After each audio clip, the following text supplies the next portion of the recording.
la seconde près, le 18h ici à Moriba Bougoumam, air partout au Mali. Si vous nous rejoignez, bonsoir à toutes et à tous. Bienvenue dans cette tranche d'actualité en direct sur Chérif la télévision. À la ligne de l'actualité, la cour de la mairie de Kalabankoro a abrité ce jeudi 9 avril 2026 la cérémonie de restitution publique de l'exercice 2025. La rencontre s'est tenue en présence des notables de Kalabankoro, du représentant du préfet de cercle de Kati. On fait le point avec Tenenia Traoré et Ibrahim Koulibaly.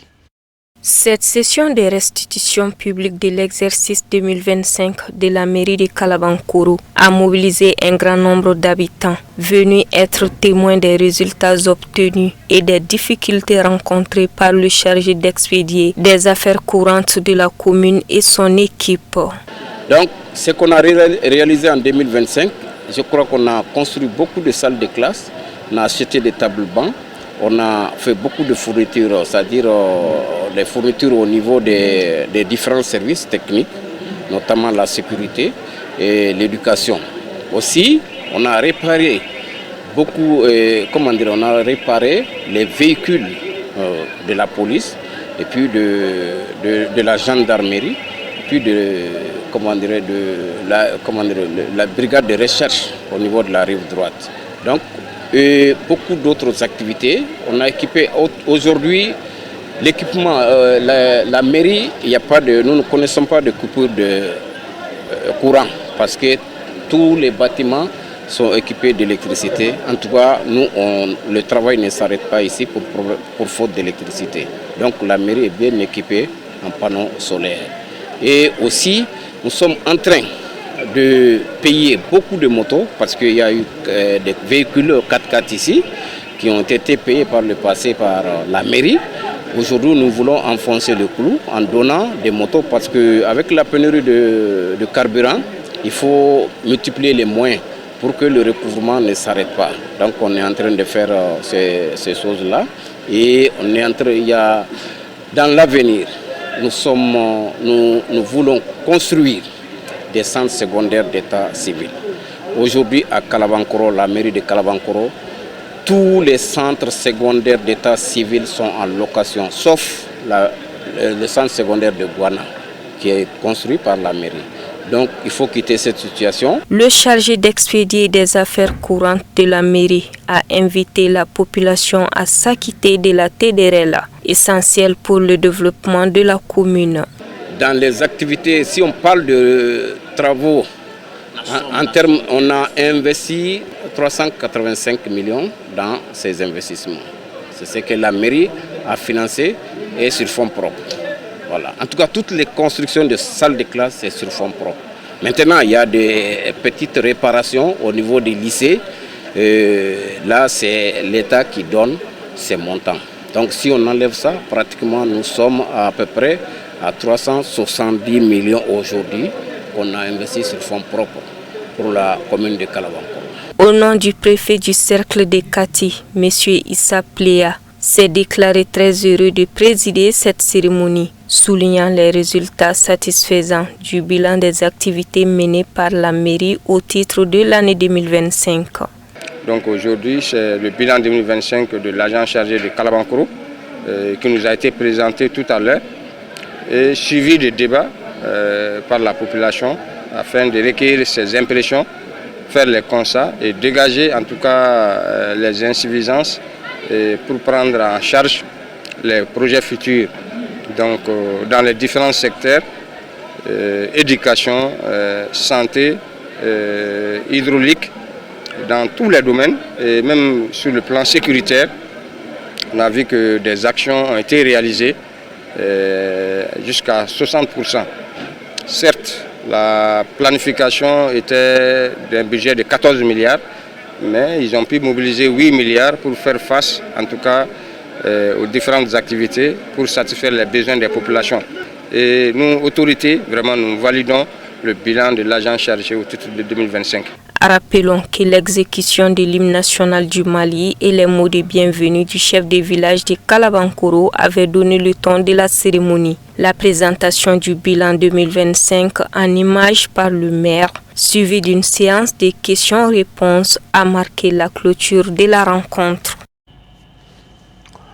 L'hôtel de l'Amitié de Bamako a servi de cadre ce mercredi 7 avril 2026 donc, à une cérémonie de remise des flambeaux de la citoyenneté 2025 organisée par l'association Citoyen Modèle dirigée par M. Ousmane Touré, placé sous le parrainage de Maître Soyata Maïga.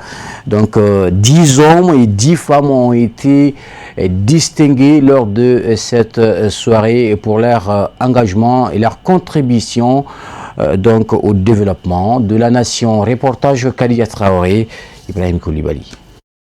Sélectionnés pour leur dévouement et leur impact positif sur la société, ont reçu prix et distinctions en reconnaissance de leurs efforts. Parmi eux figuraient des artistes, des comédiens, des leaders religieux et des associations de femmes, tous salués pour leur engagement envers le bien-être collectif. Les bénéficiaires ont exprimé leur gratitude et leur volonté de poursuivre leurs actions en faveur de la nation. Être citoyen, c'est des droits, mais c'est aussi des obligations. Et parmi ces obligations, on doit être modèle. Et citoyen modèle, c'est celui qui refuse la corruption, celui qui refuse tout ce qui pourrait mettre en mal le bien public, ou celui qui refuse toute compromission par rapport à l'État et au bien public. Donc, en tant que citoyen modèle, c'est un devoir pour nous tous de nous engager à mieux nous comporter, mais surtout à être exemplaires vis-à-vis de notre nation et vis-à-vis de nos concitoyens. Au-delà de la joie, je dirais que c'est un honneur d'être lauréate parmi ces braves dames. Il y en a que je connais déjà, que j'apprécie de loin, que je n'avais pas approché. Et je mesure la dimension de ce trophée. Et je ne peux que remercier les organisateurs pour cette initiative tellement salutaire qui valorise nos valeurs citoyennes. Donc, même si ça nous met de la pression, nous qui venons de l'avoir, et quand même, c'est un honneur. Ousmane Touré, promoteur de l'association Citoyen Modèle, a exprimé sa fierté envers les lauréats et réaffirmé l'engagement de l'association à promouvoir la citoyenneté et le développement durable. Les flambeaux de la citoyenneté. Les flambeaux de la citoyenneté, c'est ceux qui se sont fait et remarqués l'année passée en 2025 à travers leurs activités professionnelles et sociales. Donc nous essayons vraiment de les encourager à notre manière comme modèle de la citoyenneté en leur donnant des attestations et des médailles pour qu'ils soient des repères et des références pour d'autres personnes. Donc c'est ce qui nous a motivés à choisir ces gens-là.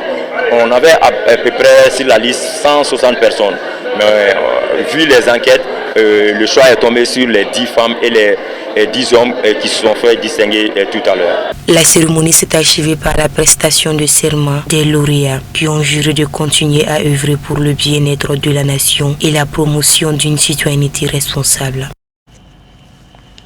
Direction la Côte d'Ivoire où séjourne présentement le fils du guide spirituel des Ansar, Seyd Cherif Ahmed Tidiane Haïdara.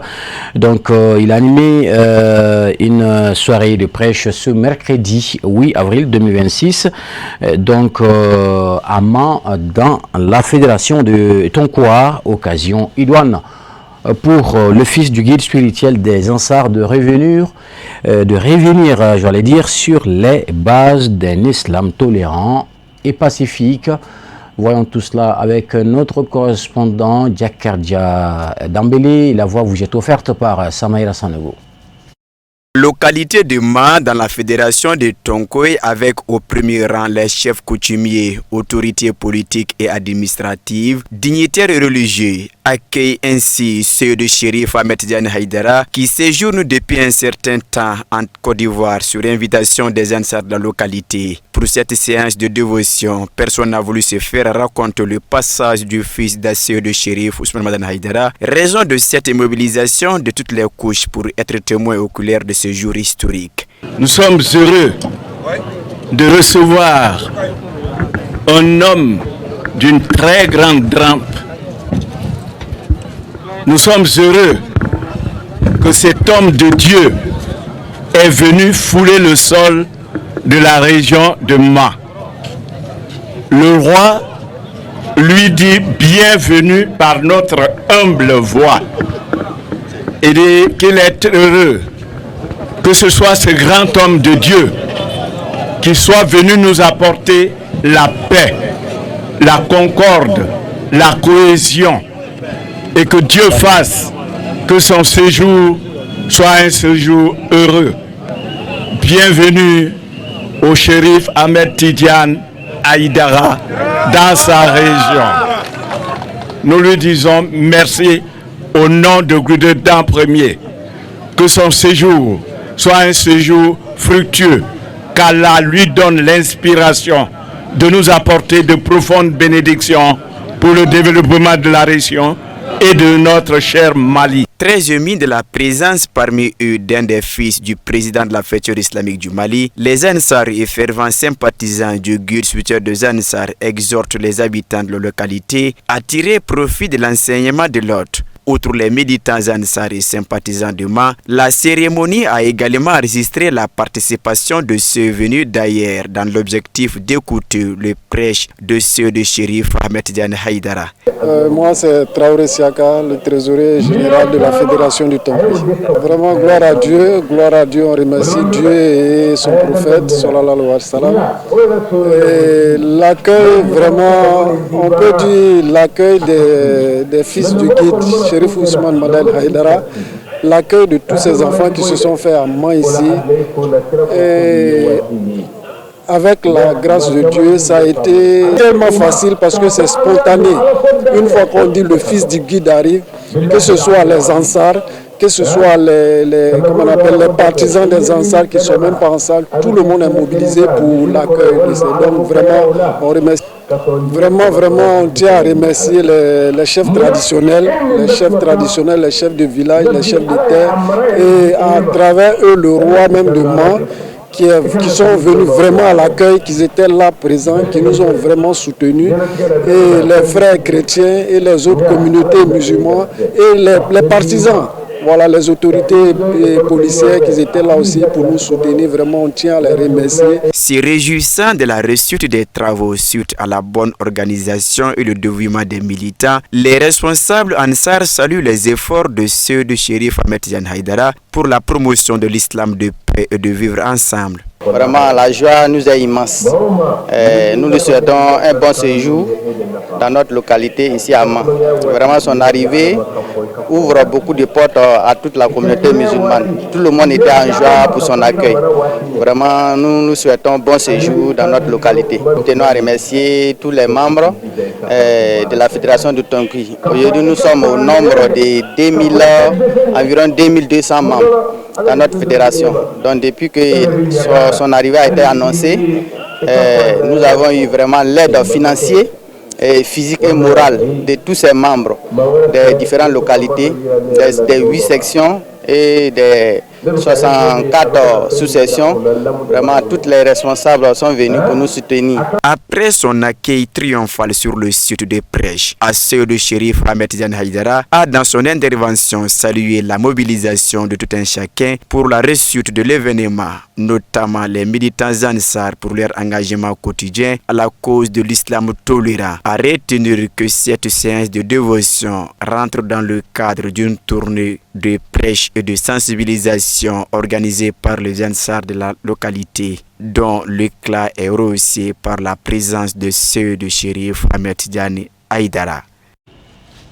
Voilà le fils du guide spirituel des Ansar qui poursuit toujours sa tournée religieuse. Avant de refermer ce journal, un œil sur l'actualité internationale, vous savez, toujours marquée par la guerre au Moyen-Orient, donc où le Liban a été bombardé ce 9 avril 2026 par donc l'armée israélienne, ayant fait plusieurs morts. Pour être tout à fait complet de cette actualité étrangère, voyons tout cela en plus bref et en image commentée par Moussa Fomba. Le président américain Donald Trump a évoqué la possibilité de créer une co-entreprise américano-iranienne pour percevoir un droit de passage pour tous les navires traversant le détroit d'Ormuz a rapporté le journaliste d'ABC News, Jonathan Kerr. Nous envisageons de le faire sous forme de co-entreprise. C'est un moyen de sécuriser le détroit et aussi de le protéger de nombreuses autres personnes. C'est une excellente chose, a déclaré Trump, répondant à la question d'un journaliste qui lui demandait s'il était d'accord avec l'affirmation selon laquelle les Iraniens font payer un droit de passage pour traverser le détroit. Plus tôt, Ahmed Hosseini, porte-parole de l'Union des exportateurs de pétrole, de gaz et de produits pétrochimiques iraniens, a déclaré au Financial Times que les autorités iraniennes prévoyaient de facturer $1 en bitcoin par baril de pétrole aux pétroliers traversant le détroit d'Ormuz pendant le cessez-le-feu, ainsi que d'inspecter tous les navires qu'elles jugeraient nécessaires. Les États-Unis ont beaucoup à offrir à l'Iran si Téhéran négocie de bonne foi avec Washington, notamment sur les questions de développement nucléaire, a déclaré le vice-président américain J.D. Vance.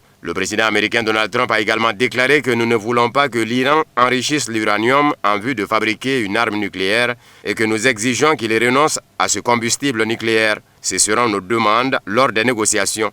Et encore une fois, nous verrons ce que les Iraniens sont prêts à concéder.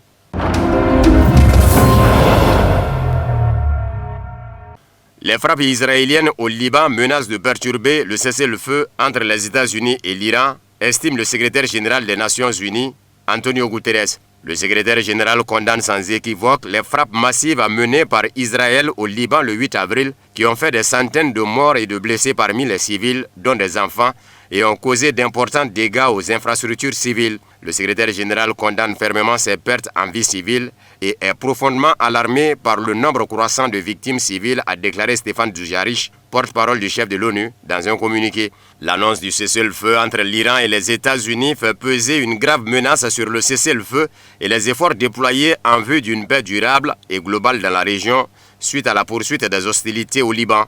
Le secrétaire général réitère son appel à toutes les parties pour qu'elles cessent immédiatement les hostilités, a-t-il ajouté. Mercredi, le président du Parlement iranien, Mohammad Bagher Khalibaf, a déclaré que 3 dispositions essentielles de l'accord de cessez-le-feu avaient été violées avant même le début des négociations. Il s'agit de l'incursion au Liban, de la violation des frontières aériennes iraniennes et du déni du droit de la République islamique à enrichir l'uranium.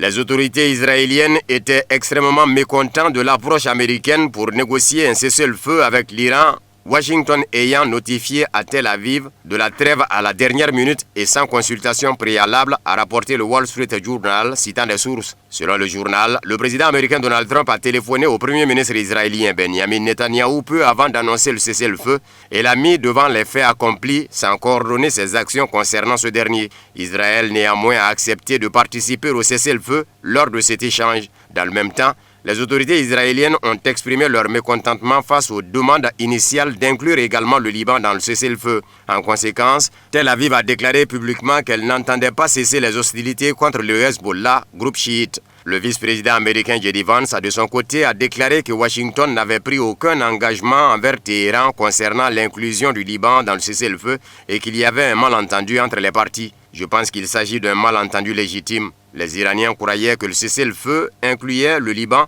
ce qui n'était pas le cas. Nous n'avons jamais fait cette promesse.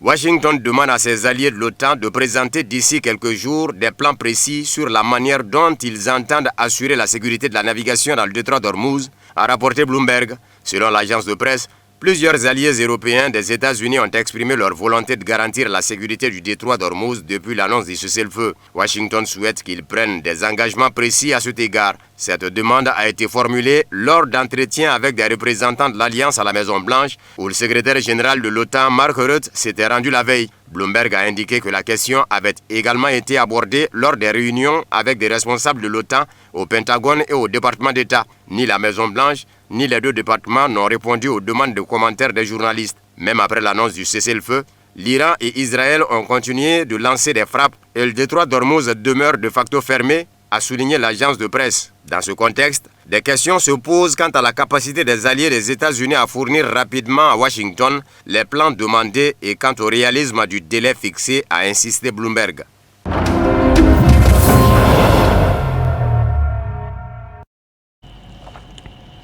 Retour ici à l'actualité avant de boucler définitivement ce journal. Donc l'entreprise Itel Energy a organisé une rencontre avec ses partenaires afin de promouvoir ces solutions énergétiques accessibles à tous les budgets. Ces produits de qualité non recyclés incluent notamment des batteries performantes et durables. La rencontre s'est tenue le mercredi 8 avril 2026 à l'hôtel de l'Amitié de Bamako en présence de plusieurs partenaires. Donc on fait le point avec Mamadou Ben Cherif Soumano et Boubacar Traoré. Cette cérémonie, initiée par les responsables d'Itel Energy, avait pour objectif de présenter les avantages de leurs produits innovants et non recyclés. Il s'agit principalement de batteries très efficaces, durables et adaptées aux besoins énergétiques actuels, offrant ainsi une réelle satisfaction en matière de performance énergétique. L'objectif de cette cérémonie, c'est de surtout présenter nos produits au grand public, notamment nos all-in-one. Aujourd'hui, on a surtout mis l'accent sur nos all-in-one. Donc, c'est un produit qui est très efficace et qui est actuellement très populaire sur le marché. L'objectif, c'est de donner plus d'explications là-dessus, comment ça fonctionne, comment s'en procurer, la garantie et puis tout ce qui va avec. Je pense qu'aujourd'hui, Itel a apporté une solution pour la population. On a vu que beaucoup de personnes veulent faire des installations solaires chez eux, mais malheureusement, leur capacité financière ne leur permet pas de le faire. Donc, à cause de ça, on a apporté un produit qui est assez accessible, d'où le all-in-one. Ça a un prix très accessible. Il y a une stratégie de tarification qui permet à tout un chacun de s'en procurer. On a deux modèles. On a le petit modèle de 1 kWh qui est pas du tout cher. On a un deuxième modèle de 8 kWh qui pour une famille peut vraiment faire l'affaire.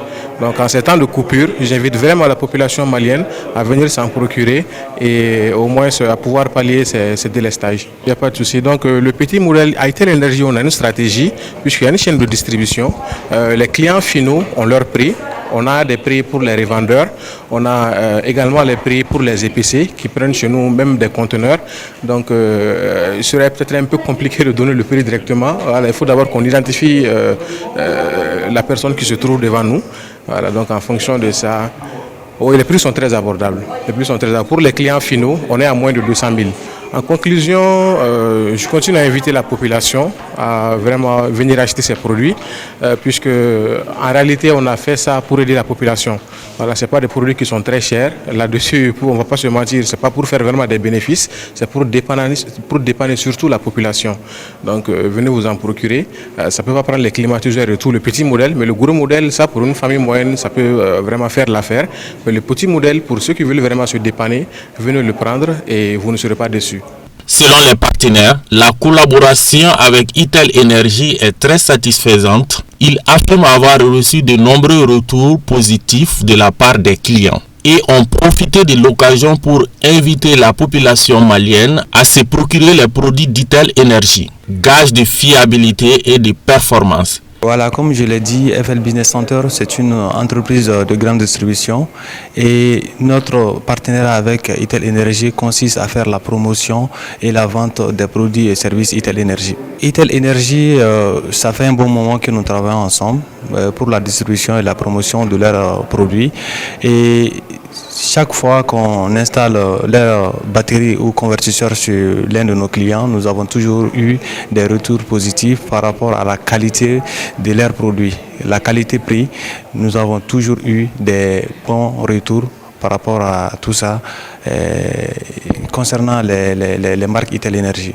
Oui, et je dirais que vraiment Itel Energy c'est la référence, la qualité et aussi côté prix aussi. Je peux dire que l'Itel a le plus bon prix du marché malien. Oui, c'est toujours dire à la population, vu les circonstances maintenant auxquelles le Mali est, et je conseille vivement les produits Itel Energy à la population malienne de vraiment faire des recherches sur Itel Energy car ils offrent de la qualité et des produits très performants qui peuvent faire de très longues années à un moindre coût. Au cours de la cérémonie, plusieurs partenaires et invités ont également reçu des cadeaux offerts par Itel Energy dans le cadre d'une séance de questions-réponses. Voilà, donc c'est tout qu'il fallait retenir. L'essentiel de l'actualité de ce jeudi 9 avril 2026. Ne partez pas très loin. Demain à l'autre, vous retrouvez Mamadou Ben Cherousmano pour la version en langue nationale. Bon encan. D'ici là, je vous souhaite de passer une excellente suite de programmes sur Chérif la télévision. Qu'Allah nous assiste.